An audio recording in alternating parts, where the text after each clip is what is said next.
இவர் படிச்சு பார்க்கல. சார் அவங்க தப்பா போட்டாங்க, நீங்க வந்து நல்லா கொடுங்க. இருங்க, அவங்க ஆக்ட் தானே நாங்க ஃபாலோ பண்ண முடியும். மாத்திங்க. மாத்துவோம், உறுதியாக மாத்துவோம். அதனால தான் 75% மத்திய அரசு, 25% அவங்களையும் போட சொன்னோம். கொடுத்தார்களா, வஞ்சித்து விட்டார்கள். சட்டமே நீங்க தானே போட்டீங்க, அப்புறம் எங்க இந்த வஞ்சிக்கிறது? அதனால அண்ணன் அடுத்த தடவை அதை சரியா பேசுவாருன்னு நான் நினைக்கிறேன். ஸ்டிக்கர் ஒட்டிக்குவாங்க, ஸ்டிக்கர் ஒட்டிக்குவாங்க. எப்படி ஒட்டுவாங்கன்னு சொல்றேன், எப்படி ஒட்டுவாங்கன்னு சொல்றேன், எப்படி ஒட்டுவாங்கன்னு சொல்றேன், கேளுங்க. இப்ப சிஎம் அனௌன்ஸ் பண்ணியிருக்காரு. என்ன அனௌன்ஸ் பண்ணியிருக்காரு? குறுகிய கால பயிருக்கு 17,000, நீண்ட கால பயிருக்கு 22,000, இப்படி வரிசையா. இந்த பணம்லாம் எந்த பணம்? இந்த பணம்லாம் என்ன பணம்? டிசாஸ்டர் மேனேஜ்மெண்ட்டில் 7ஆம் தேதி அன்னைக்கு மத்திய உள்துறை அமைச்சர் அமித்ஷா அவர்கள் அறிவித்த பணம் இவர் பேரில் இப்போ அறிவிச்சுக்கிறாரு. அதே மாதிரியாக சிபிசிஎல்ங்க அந்த ஆயில் கசிஞ்சிச்சுல உங்கள் ஊரில், ஆயில் கசிஞ்சதுக்கு சிஎம் அனௌன்ஸ் பண்ணார். மீனவர் குடும்பத்துக்கு 12,500, படகு சரி செய்ய 10,000, வார்டு 4, 6க்கு 7,500 வரிசையாக போட்டார். 8.6 கோடி. 8.6 கோடியில் 7.5 கோடி சிபிசிஎலோட பணம். ஊராம் விட்டு நெய்யே எடுத்து இவர் அனௌன்ஸ் பண்ணிக்கிறார். அதே மாதிரி நம்முடைய அண்ணன் தங்கராஜ் அவர்கள் அமர்ந்திருக்கிறார்கள். அவருடைய பால் வளத்தினுடைய மந்திரி. அவர் பால் எப்படியெல்லாம் கிடச்சிதுன்னு உங்களுக்கு தெரியும், பால் கிடச்சதெல்லாம் தெரியும் உங்களுக்கு. அதனால் இந்த மாதிரியாக இவர்கள் செய்த இந்த விஷயங்களினுடைய காரணமாக இந்த மேன்மேடு டிசாஸ்டர், கழகமேடு டிசாஸ்டர் உருவாகியது. தமிழ்நாடு, தமிழகத்தின் மீது தனியாத பாசம் கொண்ட காரணத்தினாலே நம்முடைய நரேந்திர மோடி உலகம் முழுவதும் தமிழை கொண்டு போன ஒப்பற்ற தலைவன். அவர் இங்கே செய்து கொண்டிருக்கிறார். இன்றைக்கு ஆளுகின்ற கட்சி மடைமாற்றம் செய்து கொண்டிருக்கிறது. எனக்கு உண்டான வருத்தம் எல்லாம் அங்கே போய் அண்ணன் பீட்டர் சிக்கிட்டு என்ன பதில் சொல்கிறதுன்னு தெரியாமல் இப்போ தடுமாறி உட்காந்துருக்காரேன்னு சொல்லி அவருக்காக வருத்தப்பட்டு என்னுடைய உரையை நிறைவு செய்கிறேன். நன்றி, வணக்கம். நன்றி திரு எஸ்ஆர் சேகர் அவர்களே. நிறைய விளக்கங்களை கொடுத்துருக்கிறார். மத்திய அரசு நிதி எங்கேருந்தெல்லாம் வருது, எப்படியெல்லாம் வருதுன்னு சொல்லி. பெரிய இக்கட்டு திரு பீட்டர் அல்ஃபோன்ஸ் அவர்களுக்கு தான் அப்படின்னு சொல்லிட்டு போயிருக்கிறாரு. எப்படி சமாளிக்கிறாருன்னு பார்ப்போம். அவரை பேச அன்போடு அழைக்கணும். இந்த வெள்ளம் பேரிடர், மிகப்பெரிய துன்பம், வரலாறு காணாத துயரம். மக்கள் பட்ட வேதனைக்கு வார்த்தைகளில் சொல்ல முடியாத அளவிற்கு பல சிரமங்களை அனுபவித்த நாட்கள். இவையெல்லாம் இருந்த நேரத்திலே ஒரு நல்லது நடந்திருக்கிறது. என்ன நல்லது என்று சொன்னால், ஒரு துயரம் நடக்கின்ற போது, ஒரு வேதனை நடக்கின்ற போது, அந்த வேதனைப்படுகிறவனுக்கு, அந்த துயரத்தை அனுபவிக்கின்றவனுக்கு தனது உண்மையான நண்பன் யார் என்று அடையாளப்படுத்துகின்ற வாய்ப்பு இந்த பேரிடர் வெள்ளம் உருவாக்கி கொடுத்திருக்க. ராஜ்நாத் சிங் வந்தார், நிர்மலா சீதாராமன் அவர்கள் வந்தார்கள். எனக்கு ஒரு திரைப்படம் தான் ஞாபகத்துக்கு வந்தது. பெரியப்பா வந்தாக, சித்தப்பா வந்தாக, எல்லாரும் வந்தார்கள். வந்து என்ன நடந்ததுன்னு தான் கேள்வி. பிரதமர் ட்விட்டரில் போட்டாராம், ரொம்ப சந்தோஷம், மகிழ்ச்சி. அதைத்தான் நாங்கள் வாயால் வடை சுடுறாருன்னு சொல்லிக்கிட்டே இருக்கிறோம். குஜராத்துக்கு போய் இந்த தேசத்தினுடைய பிரதமர் 130 கோடி மக்களுடைய பிரதமர். குஜராத்திலே பூகம்பம் வந்த உடனே, பெருமழை வெள்ளம் வந்த உடனே பிரதமர் ஓடுகிறார். அது இயற்கை. தான் ஆடாவிட்டாலும் தன் சதை ஆடும் என்று சொல்வார்கள். நான் கேட்கிறேன், நாங்கள் என்ன பாகிஸ்தானில் இருக்கிறோம்? தமிழ்நாட்டு மக்கள், எங்களுக்கும் அவர்தானே பிரதமர். வரலாறு காணாத வெள்ளம், மழை. எனக்கு தம்பி சேகர் மேலே ஒரு பெரிய மரியாதை உண்டு. ஆனால் இன்றைக்கு அவர் சில சொன்ன வார்த்தைகளை என்னால் பொறுத்து கொள்ள முடியவில்லை. இதை செயற்கை பேரிடர் என்று சொல்லுகிறார். அது எப்படி செயற்கை பேரிடர்? நீங்கள் தாமிரபரணி நீர் போனதை எழுதுகிறார்கள்.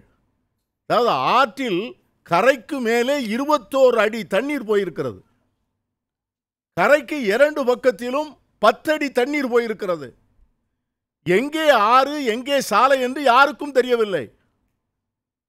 நாங்கள் நடவடிக்கை எடுக்கலன்னு கேட்குறீங்களே, நான் கேட்கிறேன். பிரதமர் என்னைக்கு காசி யாத்திரை ஆரம்பித்து வைத்தார் அந்த ட்ரெயினை கன்னியாகுமரியிலிருந்து சொல்லுங்க.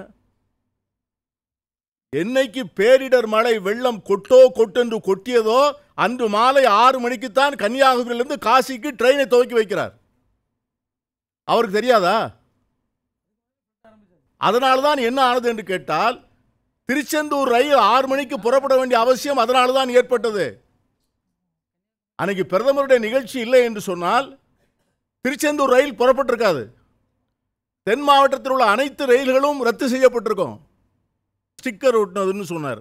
அதுதான் அரசியல் படுத்துவது. இங்கே சகோதரி கோகுலேந்திரா அவர்கள் இங்கே இருக்கிறார்கள். அண்ணா திராவிட முன்னேற்ற கழக ஆட்சியிலே பெருவெள்ளத்தால் சேதமுற்ற மக்களுக்கு நிவாரண உதவிகளை தன்னார்வ தொண்டு நிறுவனங்கள் கொண்டு வந்ததை கொடுக்க விடாமல் தடுத்து அதிலே அதிமுக ஸ்டிக்கரை ஒட்டி கொடுத்த வரலாறு நாங்கள் பார்த்தோம். சென்னை, காஞ்சிபுரம், செங்கல்பட்டு, திருவள்ளூர் இதில் இருக்கிற மொத்த குடும்பங்கள் 24,41,623 குடும்பங்கள்.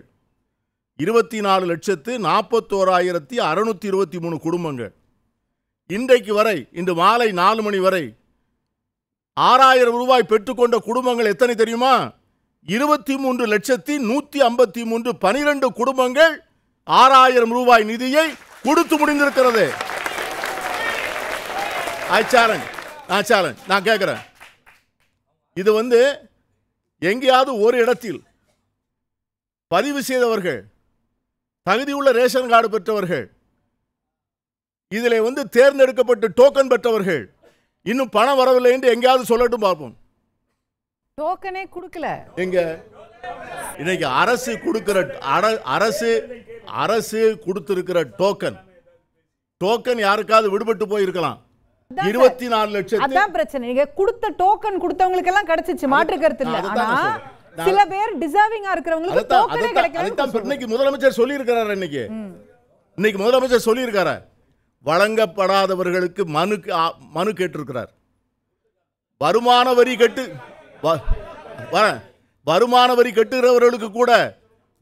வரி கட்டுகிறவர்கள் கூட அஃபிடவிட் கொடுத்தால் அவர்களுக்கும் கொடுக்கலாம் என்று உத்தரவு போட்ட முதலமைச்சர் தான் இன்று தமிழகத்தினுடைய முதலமைச்சர்.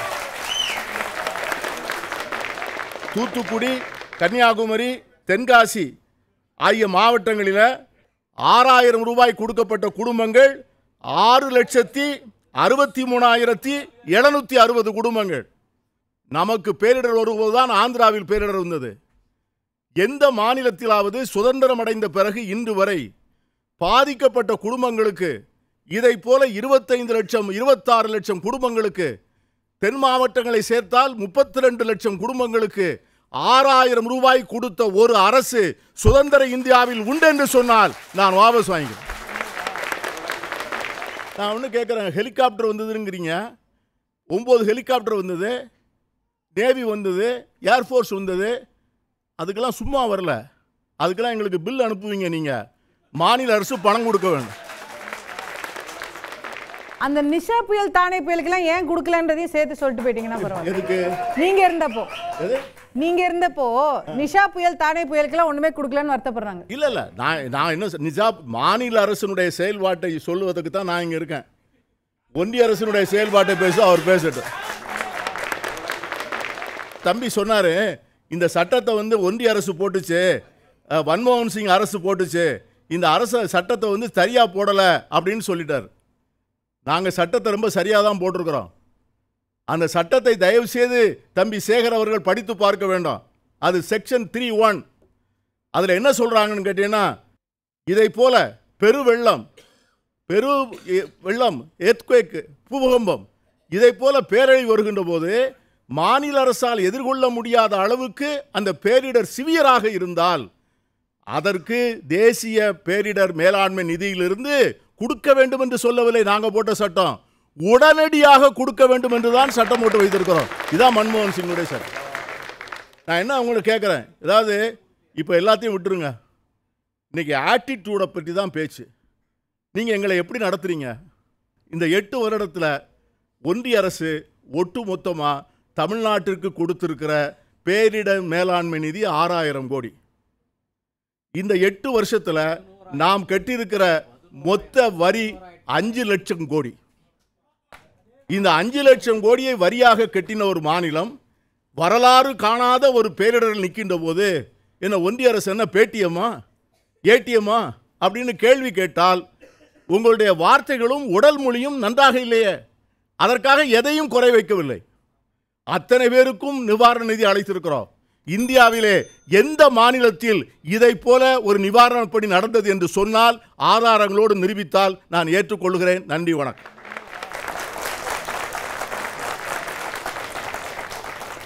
நன்றி திரு பீட்டர் அல்ஃபோன்ஸ் அவர்களே. இந்த எதிர்க்கட்சி அணியினுடைய நிறைவாக முன்னாள் அமைச்சர் திருமதி கோகுலேந்திரா அவர்களை பேச அன்போடு.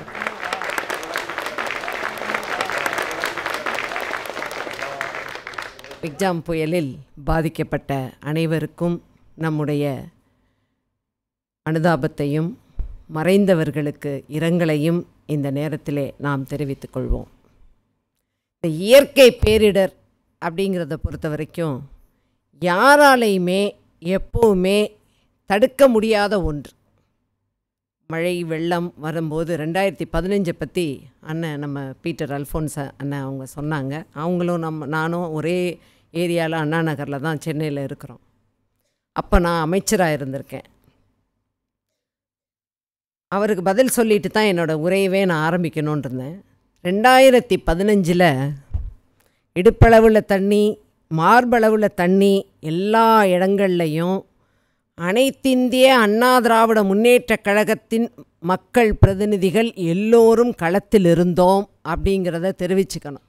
அன்றைக்கு தம்பி யுவராஜ் சொன்னது மாதிரி எல்லா கவுன்சிலுக்கு உட்பட்ட எல்லா பகுதிகள், சென்னை மாநகராட்சிக்கு உட்பட்ட பகுதிகளில், கார்ப்பரேஷனுக்கு உட்பட்ட அத்தனை இடங்கள்லையும் அம்மா உணவகம் ஒவ்வொரு கவுன்சில்லையும் 4 இடம் 5 இடம்.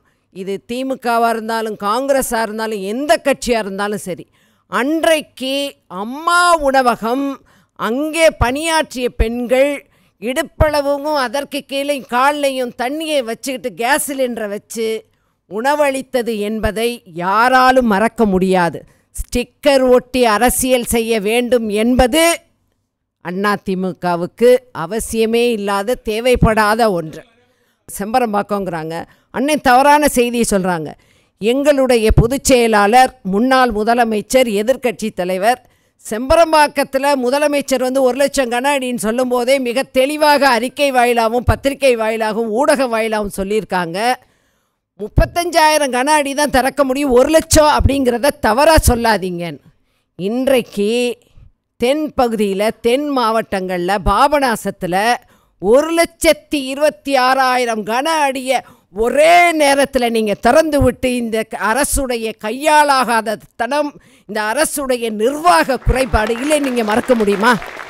பாபநாசம்லேருந்து அணையிலிருந்து இந்த புயல் வரப்போகுதுன்னு தெரியும், மிக அதிகன மழை வரப்போகுதுன்னு தெரியும், எல்லாம் தெரிஞ்சிருந்தோம். அதுக்கப்புறம் தண்ணியை கொஞ்சம் கொஞ்சமாக செம்பரம்பாக்கம். சரி, நீங்கள் எங்களை குற்றம் சொல்கிறீங்க. நீங்கள் என்ன பண்ணீங்க? 1,26,000 கன அடி தண்ணீரை ஒரே நேரத்தில் முன்னறிவிப்பு இல்லாமல் ராத்திரியில் போனால் இன்றைக்கி 2 லட்சம் ஆடும் மாடும் மிதந்து போனதுக்கு காரணம் யார் என்பதையும் எந்த ஆட்சி என்பதையும் மக்களுக்கு நீங்கள் விளக்க வேண்டும். நான் எதுவுமே எவ்வளோ மழையாக இருக்கட்டும், கொஞ்சம் கொஞ்சமாக பாபநாசத்துலேருந்து தண்ணியை 25,000 கன அடி 25,000 கன அடி அந்த மாதிரி திறந்து விட்டுருந்தா இவ்வளோ மூழ்கி இருக்காதே. இன்றைக்கும் பஸ் ஸ்டாண்டில் திருநெல்வேலியில் இன்றைக்கும் தண்ணி இன்னும் தூத்துக்குடி இயல்பு நிலைக்கு வரல. வானிலை ஆராய்ச்சி மையத்தை குறை சொல்லக்கூடிய நீங்கள் அது சொல்லவே கூடாது. நீங்கள் கடந்த ஜூன் மாதம் automatic weather station, rain monitoring machine 1000, 100, 1400, 32 கோடிக்கு பர்ச்சேஸ் பண்ணியிருக்கீங்க. வானிலை ஆராய்ச்சி மையத்தை விட்டுருங்க, 32 கோடிக்கு நீங்கள் உங்களுடைய ஸ்டேட் கவர்மெண்ட் ஃபெசிலிட்டியோடு வாங்கினதில் அது பொய்த்து விட்டதா? உங்களை அலர்ட் பண்ணலையா? மழை வரப்போகுதுன்னு தெரியும், முதலே அலர்ட் பண்ணிட்டாங்க. 42 கோடியை கார் ரேஸுக்கு கவர்மெண்ட் பணத்தை விட்டு, இன்ஃப்ராஸ்ட்ரக்சர் விட்டு நாங்கள் அந்த பக்கம் போகிறோம். கார் ரேஸ் நடந்ததா? நடந்ததா? இயற்கை யாரையும் மன்னிக்காது. ஒன்றும் இல்லாமல் சின்ன பின்னமாக அந்த பீச் ரோடுமெல்லாம் கார் ரேஸ், மக்கள் எல்லாவற்றையும் நான் ஒன்று பேசலாம், இங்கே உள்ள எல்லாரும் மேடையில் பேசலாம். அனுபவித்த மக்கள், அவங்களுக்கு தெரியும் எவ்வளோ கஷ்டங்கிறது. 2015 எதிர்பாராத அளவுக்கு அதிகமான ஒன்றையும் 2 நாளில் கரண்ட்டை ஈபி ரெஸ்டோர் பண்ணாங்களா இல்லையா? கொட்டும் மழையில் மலைக்கோட்டை போட்டுட்டு ஒவ்வொரு வீட்டுக்கும் பால் கொண்டு போய் நான் கொடுத்துருக்கேன், சட்டமன்ற உறுப்பினர்கள் கொடுத்துருக்காங்க, கவுன்சிலர் கொடுத்துருக்காங்க. சென்னையில் 3 நாள் பால் பாக்கெட் வரல, இந்த மழையில் 3 நாள் பால் பாக்கெட் வரல. கரண்ட்டு 1 வாரம் வரல, 4 நாள் வரல, 5 நாள் வரல. 2015க்கு பின்னாடி அண்டர் கிரவுண்டில் மேலே உள்ள கேபிளெல்லாம் எடுத்து கீழே போட்டு எத்தனையோ வசதிகள் செய்தும் உங்களுடைய இந்த அரசின் நிர்வாக திறமையின்மைதான் restoration of power, restoration of water, இந்த மாதிரி எதுவுமே செய்யாத ஒரு நிலையை தான் இன்றைக்கி எங்களுடைய பொதுச் செயலாளர் சொல்கிறாங்க. நாஞ்சில் சம்பத் அண்ணன் சொன்னாங்க, ஏற்கனவே திட்டமிட்ட பயணம். அவர் தனிப்பட்ட முறையில் அவருடைய பேச்சுக்கு எப்பொழுதும் மரியாதை கொடுக்கக்கூடியவர், எங்களுக்கு சகோதரராக இருந்தவர், அதனால் ஒன்றும் இல்லை. ஆனால் எங்கள் ஊரில், என் தமிழ்நாட்டில் நான் முதலமைச்சராக இருக்கக்கூடிய இந்த மக்கள் பாதிப்புக்குள்ளாகி இருக்கின்றார்கள், என்னால் வர முடியாது. நீங்கள் அமைத்திருக்கக்கூடிய இன்றைக்கே மொழி பிரச்சனையும் யார் இத்தனை பேர் கூட்டணி வச்சும் இன்னும் யார் பிரைம் மினிஸ்டர் கேண்டிடேட்டுன்னு சொல்ல முடியாத லெவலில், கேண்டிடேட்டை சொல்லாமல் நாங்கள் எலெக்ஷனை ஃபேஸ் பண்ண போகிறோன்ட்டு சொல்லக்கூடிய லெவலில் இன்றைக்கி என்ன பண்ணுறாங்க? அங்கே போய் அவர் அந்த கூட்டத்தையும் பார்த்துட்டு பிரைம் மினிஸ்டர் அன்றைக்கு எந்த நேரம் கிடைக்கின்றதோ அந்த நேரத்தில் அவரை பார்த்துருக்காரு. இது தேவையா? மக்கள் களத்திலே இருக்கணும். அடுத்த நாள் கூட நீங்கள் தூத்துக்குடி போகலையே, உங்களுடைய அமைச்சருக்கு அமைச்சராக இருந்து பல்வேறு பாதிப்புகள், அதுக்குள்ளே நான் போக விரும்பலை, அதற்கு முக்கியத்துவம் கொடுத்தீர்களே தவிர எங்களுடைய மக்கள் அங்கே வெள்ளத்திலே மிதக்கின்றார்கள், சாப்பாட்டிற்கு வழியில்லாமல் இருக்கின்றார்கள் என்பதை நினைக்கவில்லை. ஆனால் 19ஆம் தேதி காலையில் அதிமுக பொதுச் செயலாளர் எதிர்க்கட்சி தலைவர் ஃபீல்டில் இருக்கார், அடுத்தடுத்து 3 மாவட்டத்துக்கும் போகிறார். சாப்பாடு இல்லைங்கய்யா அப்படின்னு சொல்கிறாங்க. அம்மா கிச்சன் ஓப்பன் பண்ணி இந்த நிமிஷம் வரைக்கும் நீங்கள் யார் வேணாலும் போய் பார்க்கலாம், 10,000 பேர் அந்தந்த ஏரியாவில் சாப்பாடு கொடுத்துட்ருக்காங்க. அமைச்சர் இங்கே வரப்போகின்றார் இந்த விவாதத்திற்கும் இந்த பேச்சுக்கும் சொன்னோன்னு தான் நான் விசாரித்தேன். அப்போ சில தகவல்களை சொன்னார்கள், அதை நான் அமைச்சரிடம் நேரடியாக கேட்க விரும்புகின்றேன். 15/11/2021 கன்னியாகுமரி மாவட்டம், கன்னியாகுமரி தொகுதிக்கு உட்பட்ட தோவாளை. அப்போது அதிக மழை, கனமழை இல்லை, அதிக மழை, கொஞ்சம் மழை ஜாஸ்தியாக இருக்கிறதுல திராவிட முன்னேற்றக் கழகம் ஆட்சி பொறுப்பேற்ற முதல் ஆண்டு. அப்போது அங்கே பாதிக்கப்பட்ட மக்களை பார்க்குறதுக்கு மாண்புமிகு முதலமைச்சர் அங்கே போகிறாரு. அதில் தோவாளைக்கு போகிறார்.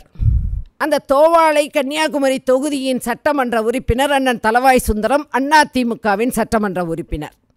அப்போது அங்கே உள்ள படிகள்லாம் அவங்க நிவாரணம் ஏதோ கொடுத்து ஏதோ பண்ணும் பொழுது மக்கள் சில கோரிக்கைகளை வைக்கின்றார்கள். 2021 இந்த இடங்கள்லாம் தூர்வாரணும், இந்த குளங்கள்லாம் முக்கியமான குளங்கள்லாம் தூர்வாரி எடுத்தால் இந்த மாதிரி தண்ணி தேங்கி நிற்காது, இதை நீங்கள் கவனமாக செய்ய வேண்டும் என்றும் பொதுமக்கள் கோரிக்கை வைக்கின்றார்கள் தூர்வாரணும்னு. 2021 இப்போ எங்கே இருக்கோம்? 2023 கார் ரேஸுக்கும் கடலில் பேனா வைக்கிறதுக்கு மட்டுமே கவனம் செலுத்தக்கூடிய நீங்கள் அன்றைக்கு அந்த மக்கள் சொன்னதை நீங்கள் அங்கே குளங்கள்லாம் சீர்படுத்தியிருந்தீங்கன்னா இன்றைக்கு கன்னியாகுமரியில் இந்த பாதிப்பு வந்திருக்காது.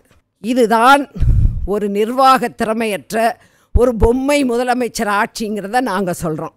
சுயநலம் உள்ள ஆட்சி, நிர்வாக திறமை இல்லாத ஆட்சி, கமிஷன், கலெக்ஷன், கரப்ஷன், மண்ணை எங்கேயோ தோண்டி 38,000 கோடிக்கு மண் எடுத்துட்டு வரவில் வெறும் 4,800 கோடியை மட்டும் காமிச்சு மீதியெல்லாம் ஸ்வாகா செய்யக்கூடிய அரசு, கார் ரேஸுக்கும் பேனா வைக்கிறதுக்கும் முக்கியத்துவம் கொடுக்கக்கூடியவர்கள் மனித உயிருக்கும் மனித வாழ்க்கைக்கும் முக்கியத்துவம் கொடுக்க வேண்டும். நான் மேடையில் பேசிடலாம், நான் 4 இடத்துக்கு தான் போயிருப்பேன், அவர் மேடையில் பேசிடலாம், அவர் 4 இடத்துக்கு தான் போயிருப்பார். ஆனால் அங்கங்கே பாதிக்கப்பட்ட மக்கள் ஒரு பாத்ரூம் போகிறதுக்கு, இயற்கை அவங்க மலம் ஜலம் கழிப்பதற்கும் தண்ணி இல்லாமல் மொட்டை மாடியிலே நின்று அனுபவித்த மக்கள் நிச்சயமாக இந்த ஆட்சியாளர்களுக்கு பாடம் புகட்டுவார்கள் என்பதையும், நீங்கள் இனிமேலாவது அங்கே போய் உட்கார்ந்து அமைச்சர் உட்பட எல்லோரும் பணி செய்ய வேண்டும் என்பதை கேட்டு நன்றி கூடி விடைபெறுகிறேன். வணக்கம். இன்றைக்கி முதல்ல எங்கள் தம்பி தொடங்கினார், திமுக தரவில்லைன்னு சொல்லுதுன்னு. ஆமாம், தரலன்னு சொல்லும். ஆனால் அவங்க அக்கா பாவம், 2015 மோடி அரசாங்கம் இவங்களுக்கு கொடுக்கல, ஆனால் அவங்களுக்கு சொல்ல முடியலை. அவங்க நிலைமை பரிதாபம். சொன்ன அப்பவே உள்ள அதில் சொல்லலை, வழி இல்லாமல் சொல்லாமல் இருந்தாங்க. இப்போ பார்த்தீங்கன்னா தரல என்ன நீங்கள் இந்த ரயில்வே ஸ்டேஷனுக்கு போங்க, செல்ஃபி பாயிண்டா, மோடி செல்ஃபி பாயிண்ட். என்னடா 6.25 லட்சம், எவ்வளவு? 6.5 லட்சம் ஒரு பாயிண்ட். இப்படி நாட்டில் எத்தனையோ ஆயிரக்கணக்கான பாயிண்ட். இந்த அவருக்கு விளம்பர செலவு ரொம்ப 5000 கோடி. எவ்வளோ? 5000 கோடி.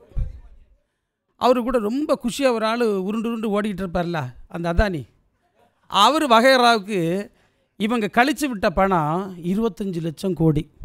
எவ்வளோ? 25 லட்சம் கோடி.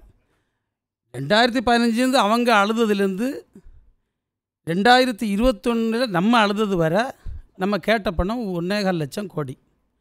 அவங்க தந்தது 5271 கோடி. எவ்வளோ? 4%. இந்த டெல்லி பயணம் என்ன சொல்லார்? ஆமாம், டெல்லி பயணம் போனோம். 20 அமைச்சரை தலைவர் தூத்துக்குடி போக சொல்லியிருக்காரு. நாங்கள் தூத்துக்குடியில் போய் இருந்து எல்லா செக்ரட்டரிஸும் எல்லாரும் சேர்ந்து ஒவ்வொரு இடமா பிரித்து பாதிக்கப்பட்ட இடங்களை ஐடென்டிஃபை பண்ணி அங்கே வேலை பண்ணிகிட்ருக்கோம். இந்த தேசம் ஒரு பேரிடரை சந்திச்சிருக்கு. இவங்க ஆணவம் பேசிகிட்டு இருக்காங்க. இவங்க தொடர்ந்து டெல்லியில் இருந்து இப்படி ஆணவம் பேசினால் நம்முடைய மக்களுடைய நிலைமை என்ன ஆகும்? நாம் பெற்ற சுதந்திரத்தை பேணி காப்போன்னு பாரதி இன்றைக்கி தூக்கி பிடிக்க பாரதி பேசியிருக்காரு. அந்த சுதந்திரத்தை கபலீகரம் செய்து இதை ஒரு சர்வாதிகார நாடாக மாற்றுகின்ற ஒரு முயற்சியில் இந்த மோடி ஈடுபட்டிருக்கக்கூடிய நேரம், அது இதை விட பேரிடராக இந்திய துணைக்கண்டத்தை அழிக்க இருக்கிறது.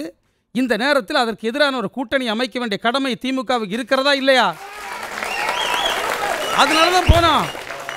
நாங்கள் பொய்யே ஆகணும். இந்த நாடு ஆபத்தில் இருக்குது. நீங்கள் நிர்மலா சீதாராமன்ட்ட எங்கள் உங்கள் அப்பா வீட்டு பணத்தை கேட்டுரு. இது ஊரில் எல்லாரும் இப்படி தான்ப்பா பேசுவான், டீ கடையில், உன் அப்பா வீட்டு பணம்டான்னு. அது அவங்களுக்கு பெரிய ரோசம் வந்துட்டான். நான் சொல்ல நீங்கள் இது கேள்வி எங்கள்கிட்ட மாறி கேளுங்க, இது உன் அப்பா வீட்டு பணமான்னு. நிர்மலா சீதாராமன் எங்கள்கிட்ட கேட்கட்டு, எங்கள் மகிட்ட உன் அப்பா வீட்டு பணம். நாங்கள் சொல்ல ஆமாம், எங்கள் அப்பா வீட்டு பணம் தான். நாங்கள் கட்டியிருக்கப்போ 5,08,000 கோடி ஜிஎஸ்டி. நாங்கள் தமிழ்நாட்டு மக்கள் 5,08,000 கோடி ரூபா ஜிஎஸ்டி பணம் கட்டியிருக்கோம். எங்கள் அப்பா வீட்டு பணம் தான். நீங்கள் அதில் தருங்கன்னு தான் கேட்டோம். நாங்கள் இன்னும் இந்த கமண்டலத்தை கொண்டு வச்சு பிச்சை போட்டுங்கன்னு கேட்கல. இது என்ன வேடிக்கையாரு, இந்த வித்தியாசமே இவங்களுக்கு தெரியலை. இங்கே சொன்னார்கள் பிரதமர் மோடி அவர்கள் ட்விட்டரில் பதிவு போட்டார்னு. ரொம்ப நல்ல ஆள். ட்விட்டரில் தான் வாழ்க்கை நடத்திட்டு இருக்காரு. அவர் இது இல்லை அவருக்கு சரித்திரம். நீங்கள் ஒக்கி புயல் பயங்கரமாக வந்தது, பயங்கர பாதிப்பு தென் மாவட்டங்களில். நம்முடைய தலைவர் அப்போது எதிர்க்கட்சி தலைவராக இருந்தார். அவர் உடனடியாக ஓடோடி அந்த சகோதரர்களை பார்த்து ஆறுதல் பேசினார். உடனடியாக ராகுல் காந்தி அவர்களும் வந்தார். ராகுல் காந்தி அவர்கள் அந்த கிராமத்து மக்களோடு அளவலாவி பேசினார், அவர்களோடு உரையாடினார், நல்லா பேசினார். இவங்களுக்கு பொறுக்க முடியலை. மோடி அங்கேருந்து அவசரமாக ஓடினார். ஹெலிகாப்டர்லேருந்து கன்னியாகுமரியில் இறங்கினார். எங்கள் கன்னியாகுமரினா ப்ராப்பர் கன்னியாகுமரி, அங்கே ஒக்கி புயல் பாதிப்பே கிடையாது. அங்கே இறங்கி இவர் ஹெலிகாப்டர் விட்டே வெளியே வரல. அங்கே புகைப்பட கண்காட்சியை பார்த்து சென்றார். என்ன பார்த்து சென்றார்? புகைப்பட ஏன் அந்த புகைப்பட கண்ணாடி அங்கே வச்சு பார்த்துட்டு வேண்டியதுதானே? இங்கே பணமே செலவாகுதில்ல, ஒன்றுமே தரல. புகைப்பட கண்காட்சியை பார்த்து சென்றார். இப்போது ட்விட்டரில் பதில் சொல்லுகிறார்.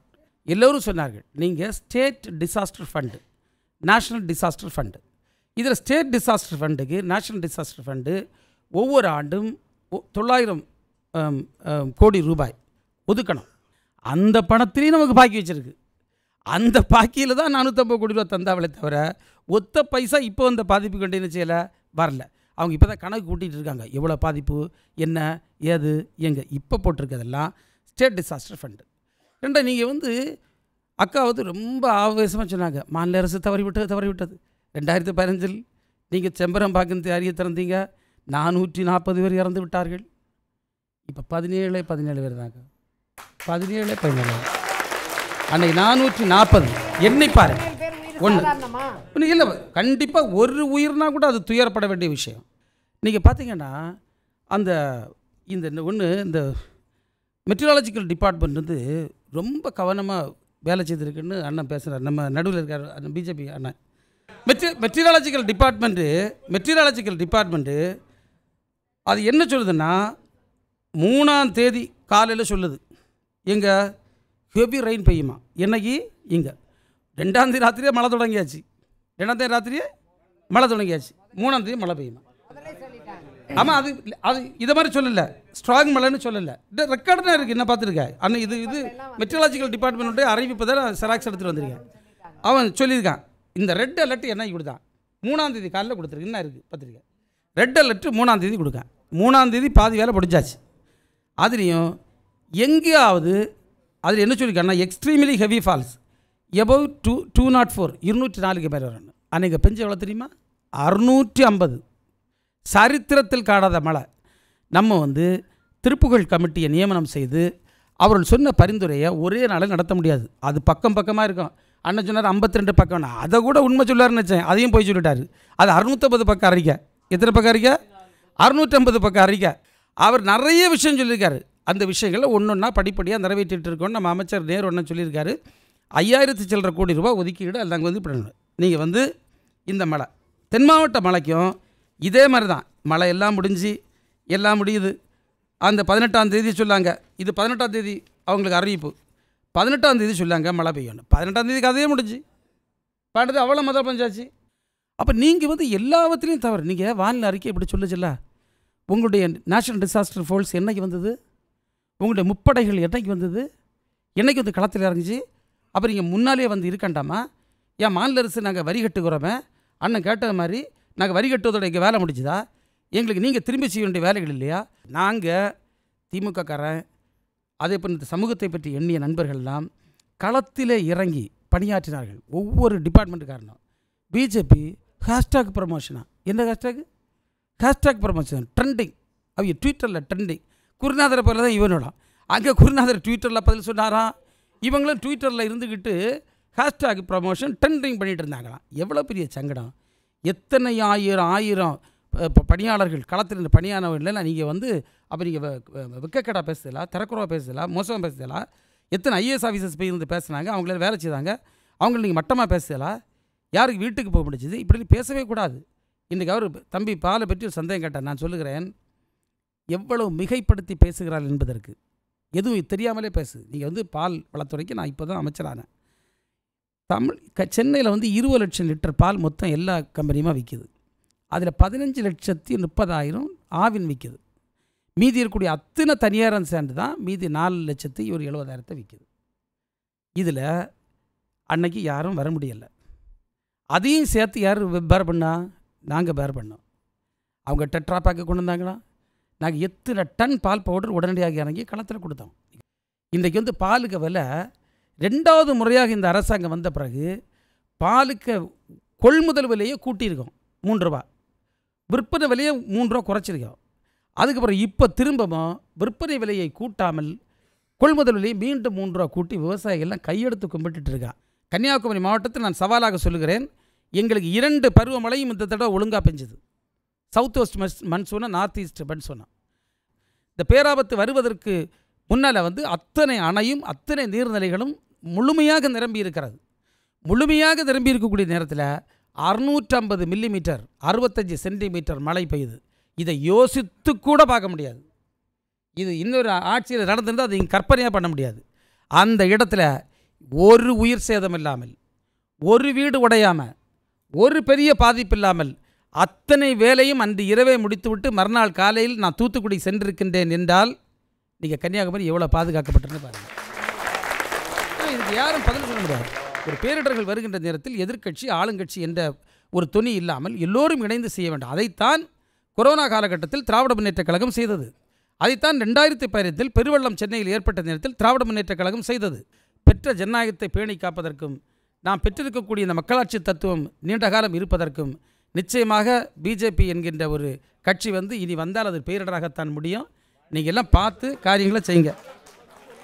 நன்றி, வணக்கம்.